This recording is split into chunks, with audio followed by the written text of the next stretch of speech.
Hi, my name is Jane and I'm educational consultant based in London, and I am helping people to get their dreams to study in very good universities all around the world, and I'm trying to be an ambassador for those universities right now. So if you like this video, please like it and subscribe everywhere, by the way, because we have like all the social media ever possible. Say something. Hello, nice to meet you. Oh, that's Interesting question. Що там? You sure you said it, Filman? I feel like I'm the shortest in the room. Okay, whatever. Thank you for being here. Thank you so much, because it is exciting for me to meet you, because it is rare to have people who have 2 scholarships at once. So could you please tell us about yourself, where you're from, like a bit of kind of basic information about you? My name is Mustafa. I'm originally from Nigeria. So I kind of grew up in Nigeria from an early age. So went to school there, my primary school, secondary, that's like high school, and my bachelor's degree. I got my bachelor's degree there.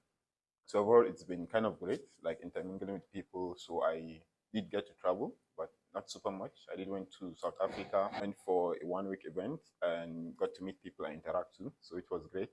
So that's majorly about me. Yeah, that I checked your LinkedIn profile. I came prepared today, and I saw you've been doing a lot of volunteering. You've been doing a lot of work. Was it all related to your sphere? Because sometimes you need to prepare, right, for applicational process. We will get there, how you've been preparing. But like, can you please tell us a bit more what you studied at your bachelor's degree, and a part of bachelor's degree about your volunteering experience, like anything you did extracurricular? Okay. So my bachelor's degree was from Ahmad Bello University, Zaria, which is part of Nigeria. So I majorly studied computer engineering. So unlike, it's a bit not really specialized, it's a bit like diverse. They teach you physics, chemistry, English, maths. Second year, you kind of broaden wide. You kind of study all the engineerings around metallurgical, mechanical. Then from your third year, that's when you kind of start specializing a bit. You do a bit of electrical engineering and computer engineering. So far it's been like kind of great. So my kind of first volunteering was like classroom tutorials, where you kind of teach your colleagues maybe difficult subjects, and you get to learn from you. And you have to, depending on the kind of person you are, you have to like work extra hard, try to understand, and try to make it easier for the rest. So I think that's where my kind of volunteering kind of started off. Then later on, I do take like tutorials to like my junior colleagues. Those are lower levels than I am. Then one of my kind of first kind of big volunteering was with the Data Science Nigeria. They're just organization for pushing forward the kind of knowledge of data science to like lower communities who don't have the access to, let's say, learning these particular skills. So that's where I was part of a team where we kind of taught people who were not experienced in the field, kind of take them through like how to start off with Python, basics of Python and basics of data science. And it was all volunteering. It was Oh my god, that's a lot of volunteering to do. Were you doing it while you were studying or after you graduated? No, it was while I was studying. Okay, which year was it? That's like, I think my first, we do 5 years actually.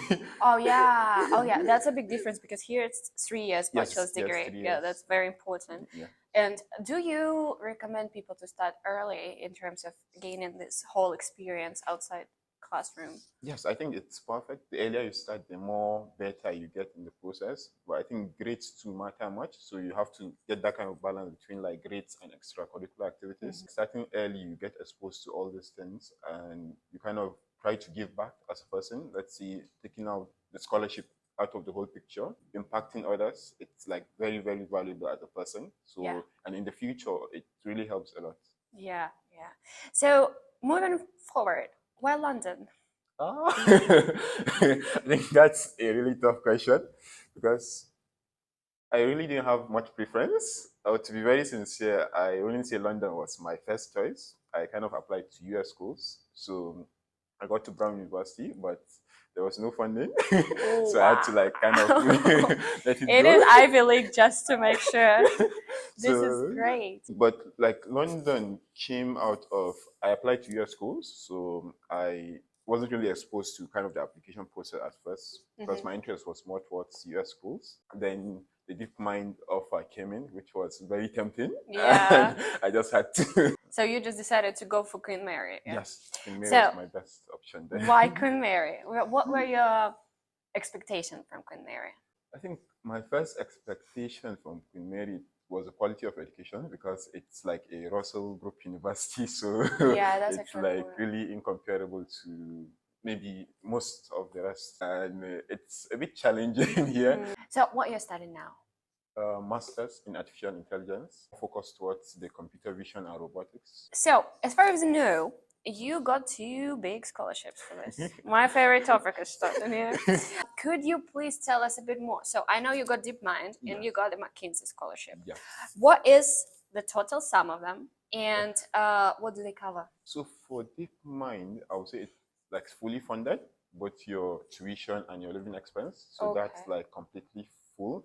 The amount I will kind of rate it around maybe £50,000.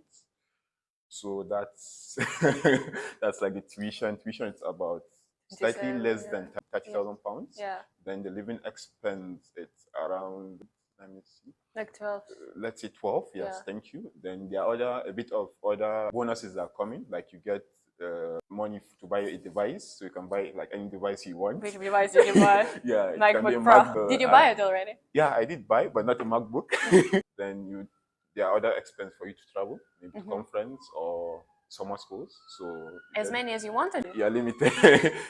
Yeah, limited. You'll be like, I'm going everywhere this year. Yeah, that would have been fun actually. Yeah, that would be fun. Then for McKinsey, as an international student, you have to like make up for the rest. So, but it was kind of a big amount, so I had to like put down that on a pause for the moment. So you rejected McKinsey and you just went forward. No, not really rejected. I kind of like pushed it like till the next year. Wow. Then So you're planning to continue your studies? Yes. So you were like, I'm taking this one. This one I'm not rejecting. You wait for me. Yeah. I will take you later. Yeah. That's smart. Great. Okay. What were the requirements for DeepMind scholarship? Okay, so for DeepMind scholarship, there are majorly 2 requirements. I think you must be a female or from an underrepresented region, which I am from. Do they require anything after you graduate? After graduating? No. Like you don't have to work for Google or something, No. Nothing It's at all. like They just literally paid you off. Take this money and use it as you see fit. That's so great. Oh my Nothing- God. That because McKinsey would require you. Yes, for McKinsey, they would want you to, I think there are 2 requirements. You do an internship with them, which is like a big plus. If you don't continue with them, you can easily get to other companies. Yeah. Then the other one is just to, I think, organizing a particular kind of show, just to showcase what McKinsey or QuantumBlack are currently doing. Yeah. And just to give them just to students. It's wonderful. This is wonderful.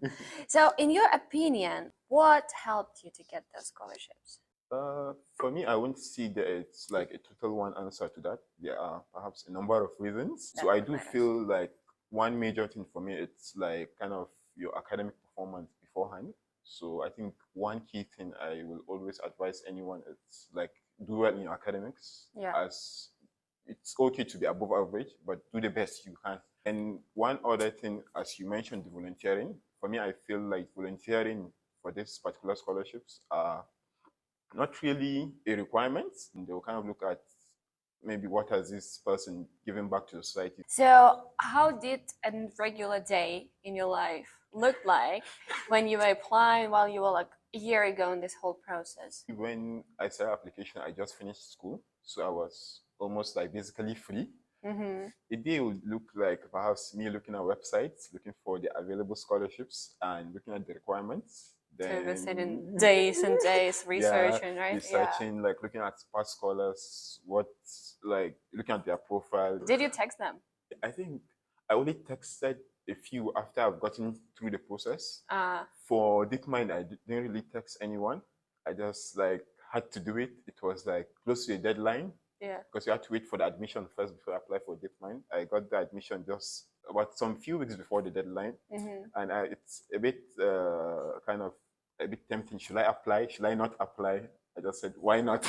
Always yes. I think after I got through the process, it had like a long stack of processes to do the write-up and submit your CV, then you go through a list of interviews. There are also the gaming process. I think after the gamified interview, where you just play a game and it like automatically scores you, then you go into the interview process. So it was like every day something was happening, right? Yeah, every day. What was the hardest part of that? For me personally, I will feel like the hardest part will be kind of making the background research of what you need to write essays, what you need to write so that you don't fumble at the end. So it's kind of very crucial. Yeah. You have to like do the maths and see what like gives you the highest chances of like getting it. Why do you think they choose you? It's kind of the same question like volunteering and everything, like extracurricular. But maybe there was like a moment when you were like, you said something at the interview and they were like, this is the guy. I can't really say for DeepMind because a lot of factors played out, and for QuantumBlack too. So for QuantumBlack, I would say from the interview, it was quite interactive. So during the interview, we had to present a project you've done and maybe talk about it. And I kind of showed them like this was what I built and this was the impact. And during the discussions, I kind of keyed in like this was maybe where QuantumBlack would come into play. I could use a bit of McKinsey's products to maybe make it better. But I think they felt like this guy is doing good and there are a lot of prospects for him. So yeah, that's like, actually very important. That's actually probably the key, because you can't just speak about privilege. I'm great.